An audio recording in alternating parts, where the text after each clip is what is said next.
ನಮಸ್ಕಾರ ವೀಕ್ಷಕರೇ, ಇವತ್ತು ಲೇಜಿ ಡೈಸಿ ಸ್ಟಿಚ್ ಯಾವ ರೀತಿ ಸ್ಟಿಚ್ ಮಾಡೋದು ಅಂತ ನೋಡ್ಕೊಳ್ಳೋಣ.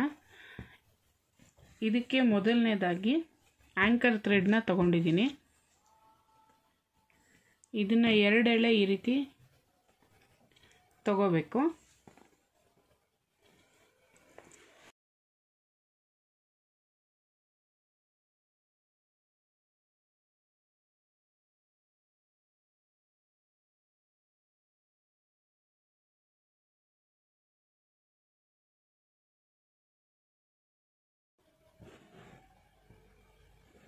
ಇಲ್ಲಿ ಸ್ಟಿಚ್ನ ನಾವು ದಾರ ಎಳ್ಕೊಂಡಿದ್ದೀವಲ್ಲ ಅದ್ರ ಪಕ್ಕದಲ್ಲೇ ಮತ್ತೆ ಈ ರೀತಿ ತಗೋಬೇಕು. ಹೀಗೆ ತಗೊಂಡಿದ್ದಾದ್ಮೇಲೆ ಈ ಕೈಯಿಂದ ಈ ರೀತಿ ಇಟ್ಕೊಂಡಿರ್ತೀವಲ್ಲ ದಾರನ, ಕೆಳಗಡೆಯಿಂದ ಸೂಜಿನ ಈ ಎಡ್ಜಿಂದ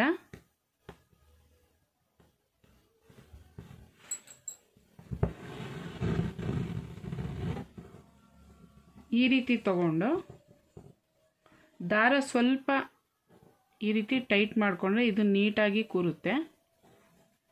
ಮತ್ತು ಇಲ್ಲಿ ಎಡ್ಜ್ಗೆ ಮೇಲೆ ಈ ಸ್ಟಿಚ್ ಆದಮೇಲೆ ಇಲ್ಲಿ ಮೇಲೆ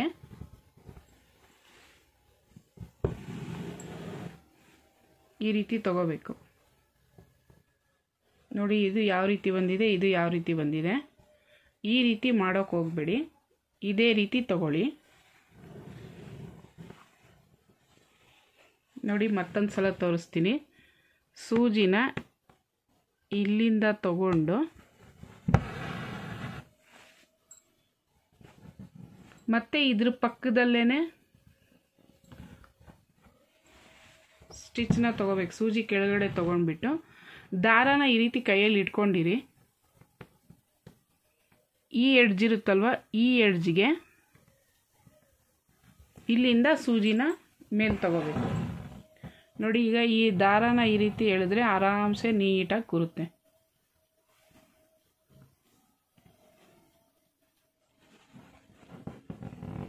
ಈಗ ಈ ಎಡ್ಜ್ ಇರುತ್ತಲ್ವ, ಇಲ್ಲಿ ಮೇಲಿಂದ ಮತ್ತೆ ಸೂಜಿನ ಕೆಳಗಡೆ ತಗೋಬೇಕು.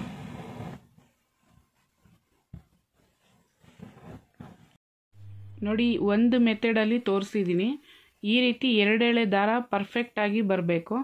ನಾವು ಸ್ಟಿಚಿಂಗ್ ಮಾಡೋದೊಂದೇ ಅಲ್ಲ ನೋಡ್ಕೊಳ್ಳೋದು, ಇದರಲ್ಲಿ ಯಾವ ಥರ ತಪ್ಪು ಮಾಡ್ತೀವಿ, ಇದರಲ್ಲಿ ಹೇಗೆ ರಾಂಗ್ ಆಗುತ್ತೆ ಅದನ್ನು ಸಹ ನಾವು ಪಾಯಿಂಟ್ನ ನೋಟ್ ಮಾಡ್ಕೋಬೇಕಾಗುತ್ತೆ. ಅದಕ್ಕೋಸ್ಕರ ಈ ಒಂದು ಸ್ಟಿಚ್ನ ನಾನು ಹಾಕಿ ತೋರಿಸಿರೋದು. ಈ ರೀತಿ ಬರಬೇಕು ಲೇಜಿ ಡೈಸಿ ಸ್ಟಿಚ್ಚು. ಇದು ನಿಮಗೆ ಸ್ಟೆಮ್ ಸ್ಟಿಚ್ಗೆ, ಸಪೋಸ್ ಈಗ ಡಿಸೈನಲ್ಲಿ ಈ ರೀತಿ ನಾವು ವರ್ಕ್ ಮಾಡೋವಾಗ ಲೈನ್ಸ್ನ ಹಾಕ್ಕೊಂಡಿರ್ತೀವಲ್ಲ, ಈ ರೀತಿ ಬಂದಿರುತ್ತೆ. ಆಗ ಇದಕ್ಕೆ ಯಾವ ರೀತಿ ಮಾಡ್ತೀರಾ ನೀವು ಡಿಸೈನು? ನಮಗೆ ಆ್ಯಂಕರ್ ಥ್ರೆಡ್ಡಲ್ಲಿ ಈ ಸ್ಟಿಚ್ಚು ಬರಬೇಕು. ಆಗ ನಾವು ಇಲ್ಲಿಂದ ದಾರಾನ ಮೇಲೆ ತಗೊಂಡು ಇಲ್ಲಿಂದ ಎಂಡ್ ಮಾಡ್ಬೋದು. ಈ ರೀತಿ ಡಿಸೈನ್ ಬರುತ್ತೆ. ಇದು ನಿಮಗೆ ಒಂದು ನೋಟ್ ಆಗುತ್ತೆ ಅಂತೇಳ್ಬಿಟ್ಟು ಇದನ್ನು ತೋರಿಸಿರೋದು. ಈ ಸ್ಟಿಚ್ ಬರಬೇಕಾಗಿರೋದು ಈ ಟೈಪಲ್ಲಿ ಬರಬೇಕು. ಇದು ಬಿಗಿನರ್ಸು ಕಾಮನ್ ಆಗಿ ಮಿಸ್ಟೇಕ್ ಮಾಡ್ತಾರೆ, ಒಂದೊಂದು ಸಲ ಆಗುತ್ತೆ. ಅದಕ್ಕೋಸ್ಕರ ಇದನ್ನು ತೋರಿಸಿರೋದು ನಾನು. ಹಾಗೆ ಈ ಡಿಸೈನು ಈ ರೀತಿಯೇ ಬರಬೇಕು. ಇದು ಈ ರೀತಿಯೇ ಬಂದಿದೆ ಅಂದರೆ ಇದು ನಾವು ಹಾಕಿರೋ ಮೆಥಡು ರಾಂಗ್ ಇದೆ, ಅದಕ್ಕೋಸ್ಕರ ತೋರಿಸ್ತಾ ಇರೋದು. ಈಗ ಟೈಪ್ 1 ಸ್ಟಿಚ್ನ ನಾವು ಯಾವ ರೀತಿ ಮಾಡೋದು ನೋಡ್ಕೊಂಡಿದ್ದೀವಿ. ಈಗ ಟೈಪ್ 2 ಯಾವ ರೀತಿ ಮಾಡೋದು ತೋರಿಸ್ತೀನಿ. ಸೂಜಿನ ಹಾಗೆ ಈ ಎಡ್ಜಿಂದ ಮೇಲೆ ತಗೋಬೇಕು. ಈಗ ಮೇಲೆ ತಗೊಂಡ್ವಲ್ಲ, ಇದನ್ನು ಈ ರೀತಿ ಹಾಕಬೇಕು. ಈ ಸೈಡ್ಗೆ, ರೈಟ್ ಸೈಡ್ಗೆ ಹಾಕ್ಕೊಂಡು ನಾವಿಲ್ಲಿ ಏನು ಸ್ಟಿಚ್ನ ದಾರ ಮೇಲೆ ತೊಗೊಂಡಿದ್ದೀವಲ್ಲ, ಇಲ್ಲಿಂದ ಈ ಎಡ್ಜಿಗೆ, ಈ ಎಡ್ಜಿಂದ ಸೂಜಿನ ಈ ರೀತಿ ತಗೋಬೇಕು. ನೋಡಿ, ಈ ರೀತಿ ತಗೊಂಡು ಮೇಲೆ ಒಂದು ಸಲ ಸ್ಟಿಚ್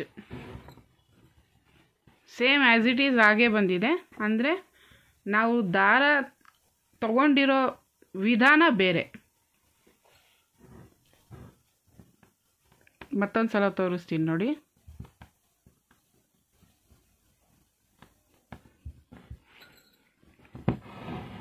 ಸೂಜಿನ ಈ ರೀತಿ ಎಳ್ಕೊಂಡು ದಾರ ಇದೆಯಲ್ಲ ರೈಟ್ ಸೈಡ್ ಈ ರೀತಿ ಹಾಕ್ಕೊಂಡು ನಾವೇನು ದಾರನ ಮೇಲೆ ತೊಗೊಂಡಿದ್ದೀವಲ್ಲ ಅಲ್ಲಿಂದನೇ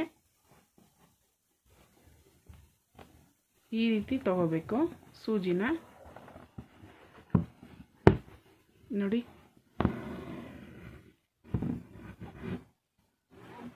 ಈ ರೀತಿ ತಗೊಂಡು ಇಲ್ಲಿ ಒಂದು ಸ್ಟಿಚ್,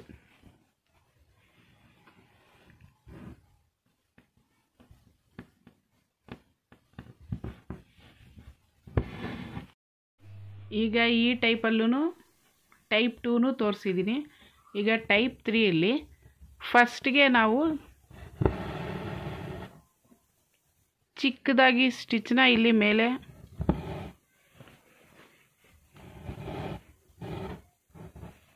ನೋಡಿ ಈ ರೀತಿ ತಗೋಬೇಕು.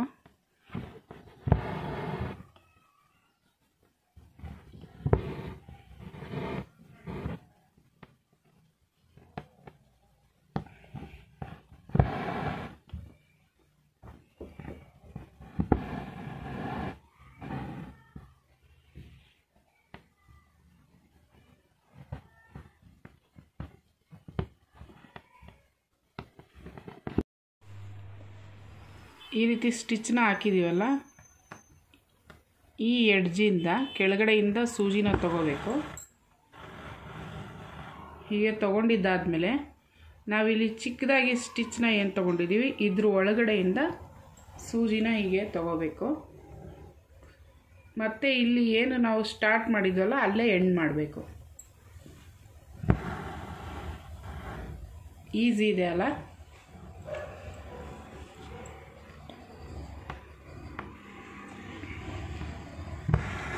ಸ್ಟಾರ್ಟಲ್ಲಿ ಸೂಜಿನ ಮೇಲೆ ತಗೊಳ್ಬೇಕು ಮತ್ತು ಇಲ್ಲಿಂದ ಹೀಗೆ ಎಳ್ಕೋಬೇಕು ದಾರಾನ. ಎಲ್ಲಿ ಸ್ಟಾರ್ಟ್ ಮಾಡಿದ್ದೀವೋ ಅಲ್ಲೇ ಎಂಡ್ ಮಾಡಬೇಕು. ನೋಡಿ, ಟೈಪ್ 1 ಟೈಪ್ 2 ಹಾಗೆ ಟೈಪ್ 3 ಯಾವ ರೀತಿ ನಾವು ಸ್ಟಿಚ್ ಮಾಡೋದು ಅಂತ ಮೆಥಡ್ನ ತೋರಿಸಿದ್ದೀನಿ. ಆದರೆ ಡಿಸೈನ್ ಪ್ಯಾಟ್ರನ್ನು ಸೇಮ್ ಇರುತ್ತೆ, ಆ್ಯಸ್ ಇಟ್ ಈಸ್ ಇರುತ್ತೆ. ಮೆಥಡ್ ಬೇರೆ ಬೇರೆ ಇರುತ್ತೆ. ಈ ರೀತಿ ನಾವು ಸ್ಟಿಚ್ನ ಕಲಿತಾ ಹೋಗೋಣ. ನಿಮಗೆ ಈ ವಿಡಿಯೋ ತುಂಬಾ ಹೆಲ್ಪ್ಫುಲ್ ಆಗಿರುತ್ತೆ. ನೀವಿನ್ನೂ ಇದೇ ರೀತಿ ಕಲಿಬೇಕು ಅಂದರೆ ಈ ಕೂಡಲೇ CS ಫ್ಯಾಷನ್ ಕ್ರಿಯೇಷನ್ನ ಸಬ್ಸ್ಕ್ರೈಬ್ ಮಾಡ್ಕೊಳ್ಳಿ. ಹಾಗೆ ಲೈಕ್ ಮಾಡಿ, ಶೇರ್ ಮಾಡಿ, ಕಮೆಂಟ್ ಮಾಡೋದನ್ನು ಮರಿಬೇಡಿ. Thank you.